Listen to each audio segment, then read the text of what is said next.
তো আপনারা খুব ভালো করে জানেন, বেলাল কাঁদতে কাঁদতে বেহুশ হয়ে যায়। নবীজির মহাব্বত বেলাল সহ্য করতে পারে না।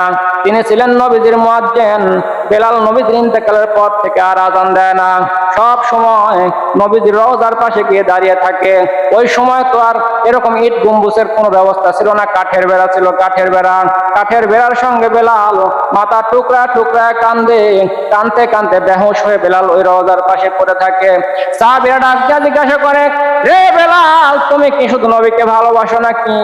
আমরা কি নবীকে ভালোবাসি না? এত কান্না করো কেন? বেলাল বলে, রে ভাই, তোমরাও তো ভালোবাসো, আমিও তো ভালোবাসি, কিন্তু আমার ভিতরে যখন নবীর কথাগুলো স্মরণ হয়, আমি বেলাল সহ্য করতে পারি না, আমি বেলাল অজ্ঞান হয়ে জমিনে পড়ে যাই। বেলাল চিন্তা করলো, এই মদিনায় আমি আর থাকবো না, আমি আর আযান দিব না। যেই শহরে নবী নাই সেই শহরে আমি বেলাল নাই। গাড়ি গুট্টা বেঁধে নিয়ে বেলাল মদিনার থেকে চলে যাইতেছে। এই মদিনার শহরে আমি আর থাকবো না, যেই মদিনায় নবী নাই সেই মদিনায় আমিও নাই। আবু বকর ডাক দিয়ে বলে, রে বেলাল, তোমার কোনো সমস্যা থাকলে তুমি বলো, তোমার খাদ্য বস্ত্রের ব্যবস্থা আমি করে দিব, বাইতুল মাল থেকে তোমাকে টাকা পয়সা দিয়ে সহযোগিতা করব। না রে ভাই, না, আমার টাকা পয়সা লাগবে না। যে নবী যেই জমিনে নাই, যে নবীজি মদিনায় নাই, সেই মদিনায় আমি বেলাল থাকবো না। বেলাল সিরিয়ায় চলে গেলেন।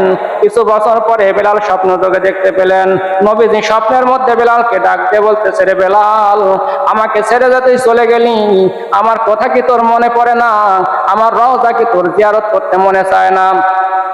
স্বপ্ন দেখার সঙ্গে সঙ্গে হযরতে বেলাল রাদিয়াল্লাহু তাআলা আনহু পরের দিন আবার গাড়ি গুট্টা বেঁধে নিয়ে মদিনায় চলে এসেছে। সমস্ত মদিনার মানুষের মধ্যে খবর ছড়ায় গেছে, বেলাল আসছে, নবীজির মুয়াজ্জিন আসছে। সমস্ত মানুষ ভিড় জমাইছে, রে বেলাল, নবীজিও নাই, তুমি নবীজির মুয়াজ্জিনও নাই, তোমার কণ্ঠে আযানও শুনতে পাই না, নবীজিকে আর দেখতে পাই না। এরে বেলাল, আযান দাও, বেলাল আযান দাও, তোমার কণ্ঠের আযান শুনবো। বেলাল বলে, না না না, আমি আর কোনোদিন আযান দিব না, কারণ আমি আযান দেওয়ার পরে যদি দেখি নবীজি আসে নাই, আমি বেলাল সহ্য করতে পারবো না। বেলাল আযান দেয় না। হাসান হুসাইন নবীজির দুই নাতি এসেছে। ও নানার সাহাবী, তোমার কণ্ঠের তো আজকে আযান শুনে নানার কথা স্মরণ করতে চাই, আযান দাও। দুইজন যখন বলেছে, বেলাল আযান শুরু করে দিয়েছে। আযান দিতে দিতে যখন আশহাদু আন্না মুহাম্মাদুর রাসূলুল্লাহ পর্যন্ত গেছে, এই মুহাম্মাদুর রাসূলুল্লাহ শব্দটা পাঠ করার পরে তার ভিতরে এত ব্যথা লেগেছে, পরবর্তী আযান তো শেষ করতে পারলো না। এই শব্দটা বলার পরে বেলাল অজ্ঞান হয়ে জমিনের মধ্যে পড়ে গেল।